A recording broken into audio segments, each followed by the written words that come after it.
pain in the upper belly, bloating, feeling full too quickly. These are classic signs of dyspepsia or indigestion.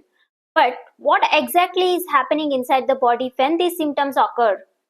Hello everyone, welcome back to our Fire Nursing Tutorial YouTube channel, and in this class we are diving deep into the causes, symptoms and management of dyspepsia and general abdominal pain.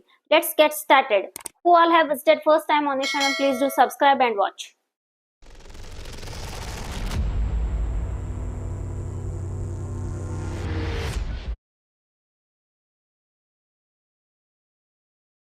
Here, abdominal gurgling, that is medical term is borborygmi.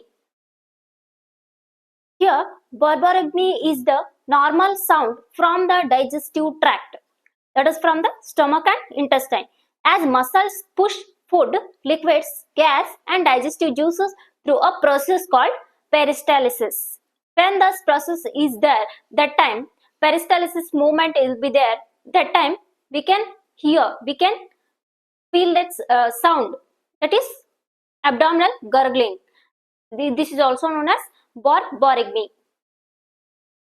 Next we'll see the causes. Causes for this one. Causes digestion and then hunger, food or drink, and then swallowed air, and even anxiety or stress. These are the common causes, and then we'll see the potential causes, that is beyond hunger.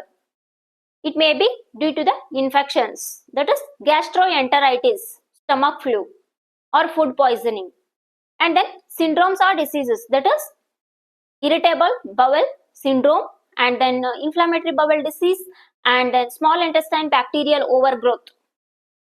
These are related to the syndromes or diseases. And then food intolerance or sensitivity.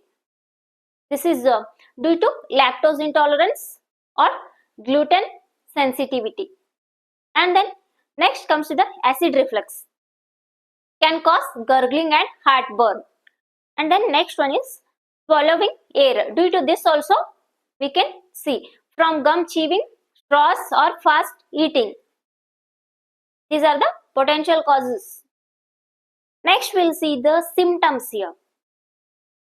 In that, first and foremost is pain or discomfort, that is dull aches, sharp cramps or burning in the abdomen, and then gas and bloating, that is due to excessive gas, feeling full quickly or distension, and then bowel changes, that is like diarrhea, constipation or alternating between both diarrhea and constipation, and then even nausea and vomiting is also a symptom, and then fullness, feeling full after eating very little amount of eatable food, and then appetite changes, loss of appetite we can see, this is also a symptom. These are all the symptoms of this one, borborygmi.